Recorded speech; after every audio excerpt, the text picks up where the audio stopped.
Hello everyone, it's me, Xeno, you're watching Lore of Darkness, and today I will be doing another book review. What book will I be reviewing today?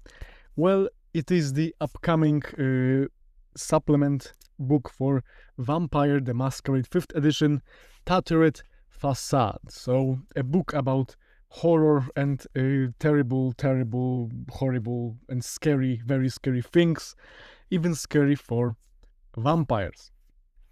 So yeah, the book is in the pre-order stage of being sold, so you can't buy it yet, but you can pre-order it. And when you pre-order the physical edition of this book, as I did, you will get a free PDF, as I did. And I read it, and I will be reviewing it. So obviously, spoilers for the book. If you want to read it yourself, I fully recommend it because it's a cool book, very cool.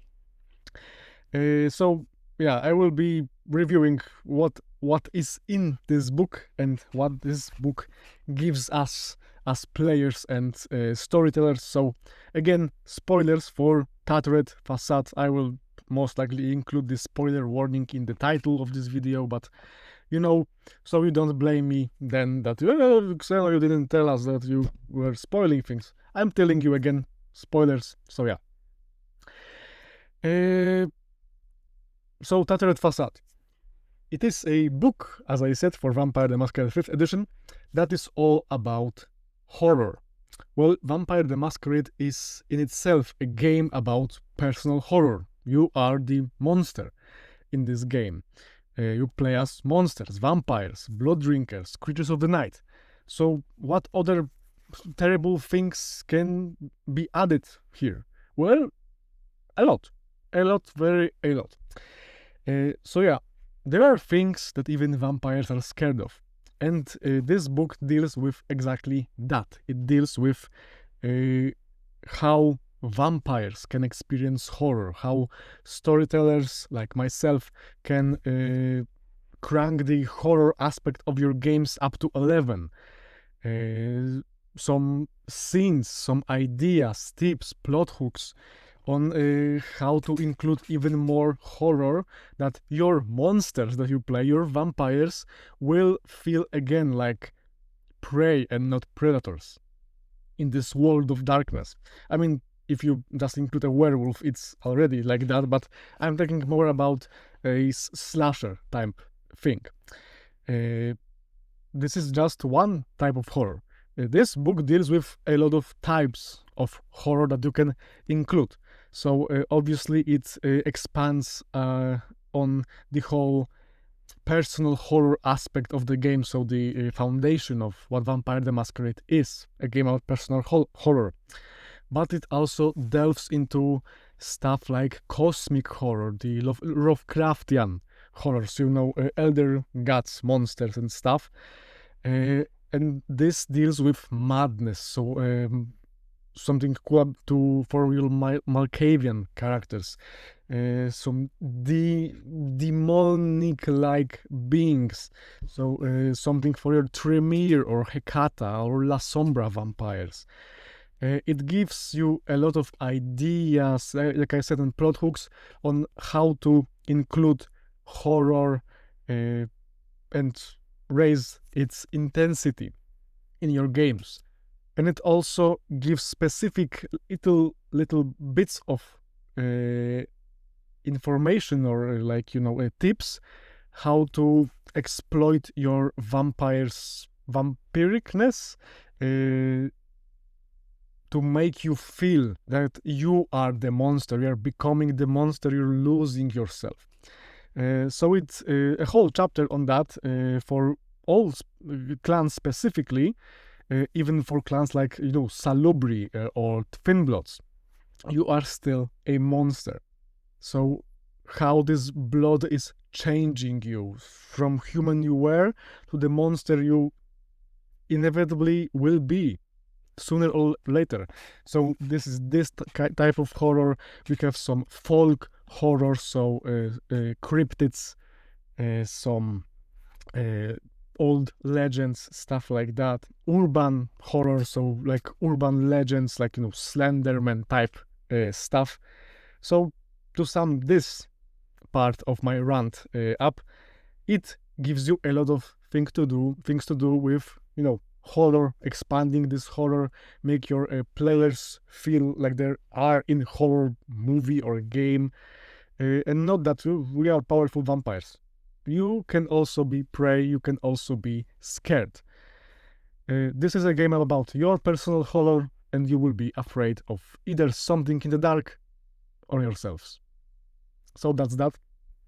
So this is the main premise, the main thing this book is about. You know, horror, being scared, and going on about this type of stuff. And also gives us a lot of tools that expand our playbook to make us feel more like monsters and horror elements. And new powers are also in this game, in this book. So new discipline powers that are very, all disciplines are monstrous in a way. They use blood, they do weird stuff like vicissitude or blood sorcery. These are scary. But here we have some new powers for each discipline that are even more unnerving, so to say. And a lot of these are kind of rewriting of certain powers from earlier editions, including some that remind me very much of dark thaumaturgy from V20 and other scary disciplines like Daimonion, so the Bali discipline, and we will talk about this specific thing in a second. So yeah, you can learn these new powers whenever, obviously, if you have the certain discipline. And these new powers, new rituals, new ceremonies, new alchemical formulas are meant to be gory, kind of disgusting, but also powerful. They are meant to tempt you into rousing this blood just, one more time, just itsy bitsy little tiny bit of blood, so you get this one step closer into falling to your hunger. And this in itself is also part of this personal horror. So these disciplines tempt you into spending more blood, into using them, because they are very powerful, these new powers. But they come with a price. Obviously, the price is, as always, blood. So you pay this price and you risk losing yourself to your beast, to your hunger, and losing your humanity, becoming even more monstrous. And this is the cycle of being a vampire, basically, being a Cainite kindred. You have all this power, all of these powers, of this might, immortality, strength, but as always, the price is blood. If you pay this price, you will sooner or later lose yourself to these terrifying powers. And yeah, like I said, some of these powers remind me, especially for Oblivion and Blood Sorcery, remind me of Dark Thaumaturgy or Striga, Malefica, and Daimonion disciplines from older editions. And talking about Daimonion, for those who you don't know, Daimonion was an old discipline of Bali vampires. And this was actually a very big point of marketing for this book.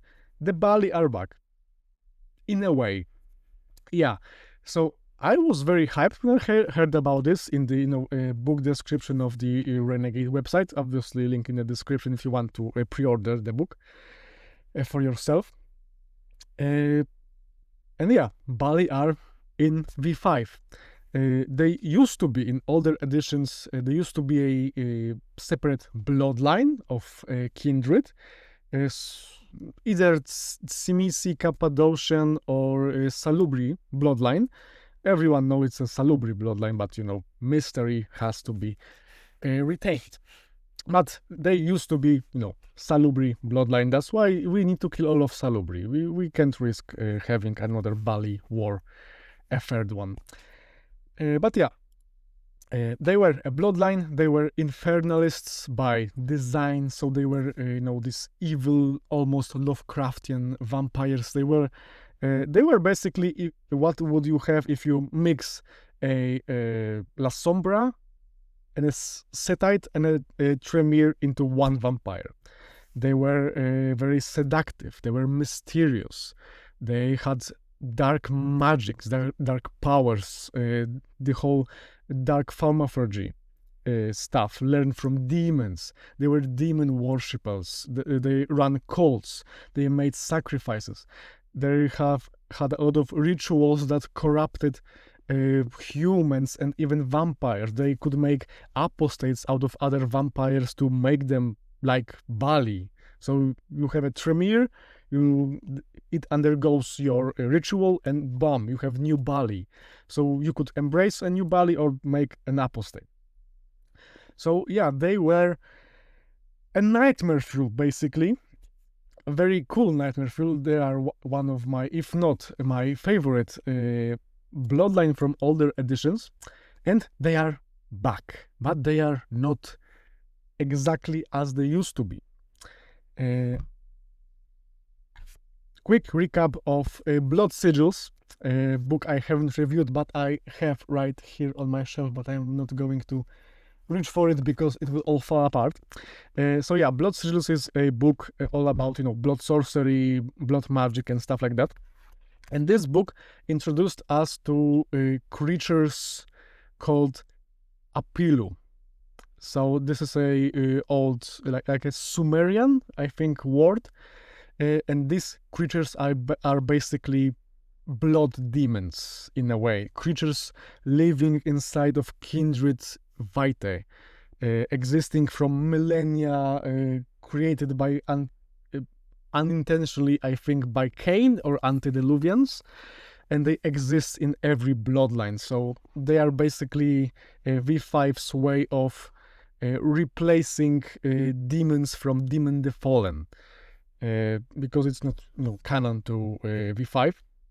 So Apilu are basically blood demons that you can summon with blood sorcery or oblivion and make deals and pacts with to gain power, but again kind of demonic, so you have to pay the price. And the stronger an Apilu summoned by you, the stronger the gift it can give you, and the heavier the price you need to pay. And they are heavily tied to the new version of Bali in the Tattered Facade. So this version of Bali, like I said, they are not a separate bloodline of some clan. They are a type of wit. For those of you who don't know, a wit is basically a mindless vampire that gave themselves to their beast. They are controlled by their beast. They are no humanity left, only hunger, only survival. And Bali are a version of a wit that is basically they are possessed. They are vampire sorcerers, or just kindred, possessed by Apilu.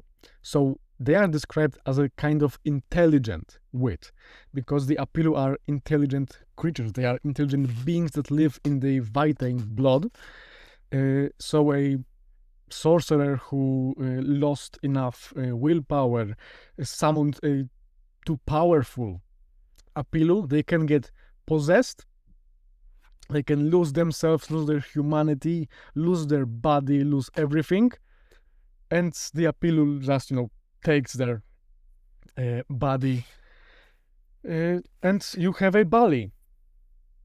That's what Bali are in here. So they are still kind of tied to demonic forces, but they are now just kindred possessed by these bloody demonic spirits, which is cool. Actually, I like this concept. I still liked Bali as a separate bloodline, but this is also a cool way to incorporate them into a new creative way.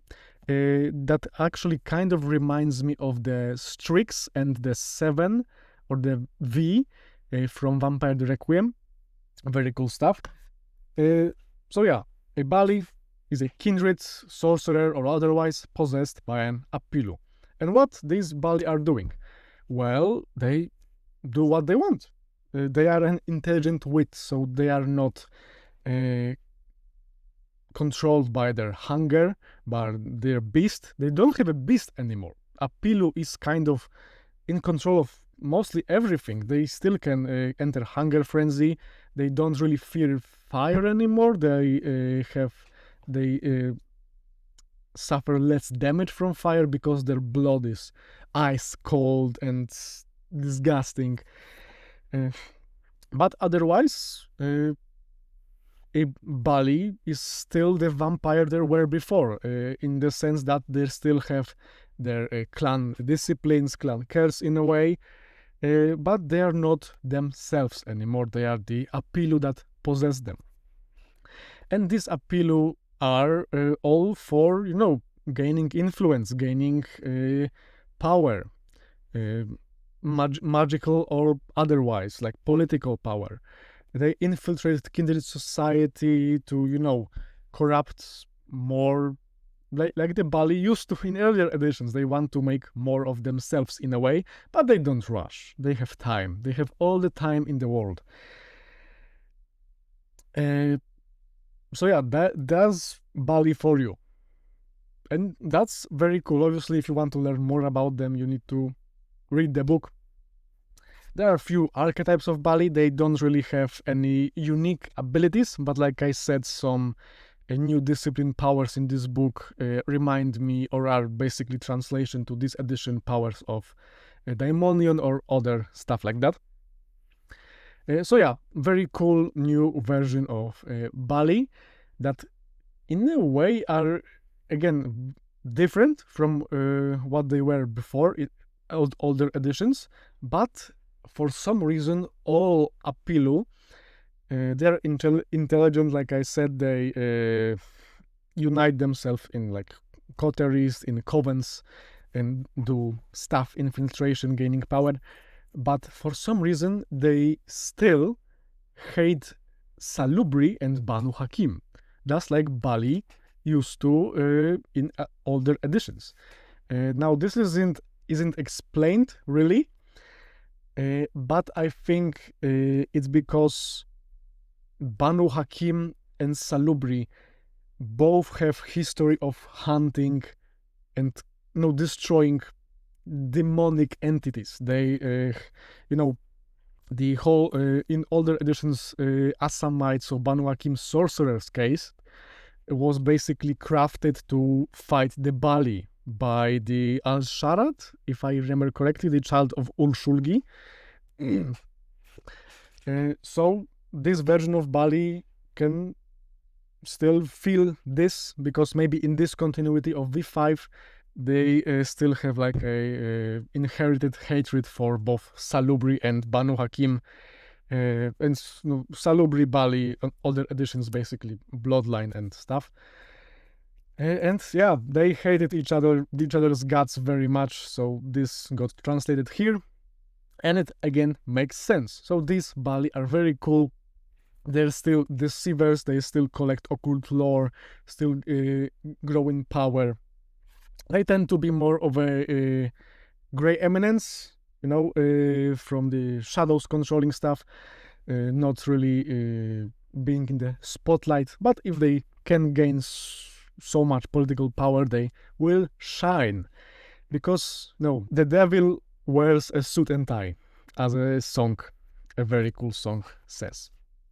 So yeah, Bali are vampires possessed by Apilu blood demons. That's cool.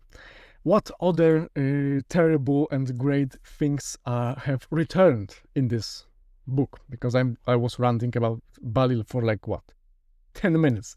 Sorry for that. So yeah, revenants are back. They were back in what was it, Chicago by Night. So here they were expanded upon in V5.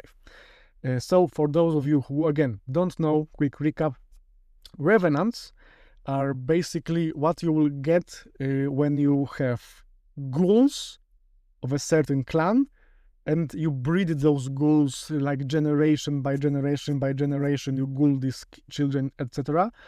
And and at some point their children or their grandchildren or their great-grandchildren will start to inherit some of this vampiricness, this ghoulness, by themselves without the need to drink blood.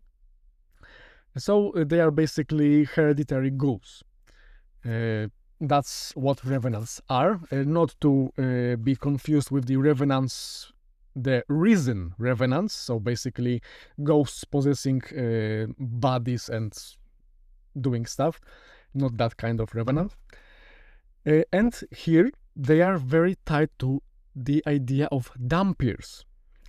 So again, in Tattered Facade we have rules expanded for revenants, but dhampirs, so children of Finnbloods, because Finnbloods are very human vampires, very human-like. Their blood is thin, and they can still kinda reproduce sometimes. And if this child manages to survive the pregnancy and then be born without problems, you have a possibility to have a dhampir, which in V5 is just kind of a revenant. So basically a child who inherited some portion of vampiric power from their parents. So they are basically the same thing, but come from a kind of a different circumstances. Not a ghoul pregnancy, but vampire pregnancy, Finnblood pregnancy. And yeah, that's what revenants are. They were first introduced as a lore sheet in V5 for the Ducheski family, because revenants are separated into multiple families made by different clans. So most revenants were made by the Tzimisce vampires.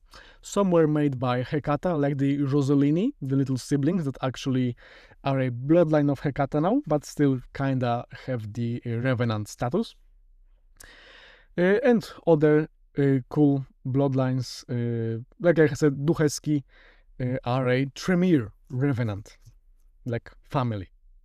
They used to be in Dark Ages Tzimisce bloodline, but they deflected because Tzimisce are meh, and came to Tremere and grew into prominence here, because Tremere are the best. So yeah, that's what the revenants are, and they are kind of different than they were in V20, for example. Here, you are, born into a revenant family, all is great and good, and when you grow up, at some point in your life, maybe, there's a high chance for that, but it's not necessary, you will awaken a hunger for blood. You will start to exhibit abilities, like, disciplines. Not as powerful as vampires, but still. And these revenants and dhampirs in V5, they need to drink Vampire Vitae. They need it. Otherwise, if they don't need it, when they awaken this hunger, they will die within like few months. They will have super cancer, as it is described in the book, literally. So when you drink this first dose of Vampire Vitae, you can stop ever. It's not like ghouls that can kinda stop whenever and be kinda okay. No, here, without Vitae, a revenant dies within weeks or months at best. They deteriorate, they have super blood vampire ultra cancer, and they just, die. And even with a constant supply of Vitae, vampire blood, they still can live only up to like 300 years old. And during this 300 years, they actually age very slowly, like 1/4 of normal human aging process. But after this, like 300 years, they begin to get old very quickly. Their body again starts to deteriorate. So if they don't get embraced within these 300 years, even Vampire Vitae can help them. They maybe I think they can become wraiths, kinda, I think. But that's basically what revenants are. They can learn disciplines. They can have 2 disciplines from their family. And like any ghoul in V5, they can only have these disciplines at level 1. But they can learn multiple powers from this level 1. So, for example, Dominate level 1 has Cloud Memory, or this Compulsion, that you can give one-word command. So you can have both of them and another from level 1. And let's say Potence. You can have multiple powers from Potence, like Little Body, Soaring Clip, etc. So it all depends on your Dominator and your, family. So Duheski, for example, have Blood Sorcery as the family discipline, and Auspex. And Revenants that have Blood Sorcery and Oblivion, so for example Duheski and Rosolini, they can learn multiple rituals and ceremonies from also this level 1 powers. And that's very cool. So that's basically what Revenants and Dampirs are here. Hereditary ghouls or children of vampires. But it is clearly stated that Dampirs are extremely rare, to the point that they are just a myth, basically. They are thought to be kind of a revenant, but the book states that no one really saw any Dampirs. They are just a legend and theory. So we don't know if they are will be something different, but right now you can use them as, type of a revenant in your game. Another very, very cool thing introduced in this book is ghoul. Not ghoul like the vampire bloodslave, but a ghoul that I think refers to, obviously, ghouls are an Arabic kind of demons from Arabian mythology, folklore, and legends. And here they are kind of still this, but in the way they were described in this book, I see a lot of connection between them and sort of another vampire-like creature in Lord of Vampire The Masquerade, the Pishacha. Corpse-eating vampires, not the Nagaraja. They were introduced in the companion for the Dark Ages 20th Anniversary Edition. And this Pisasha, I'm sorry for pronunciation. They are basically kind of vampires that's awakened from corpses. They have disciplines, they have stuff like that. And they eat flesh, they eat corpses, they dig up corpses from the cemetery and eat them.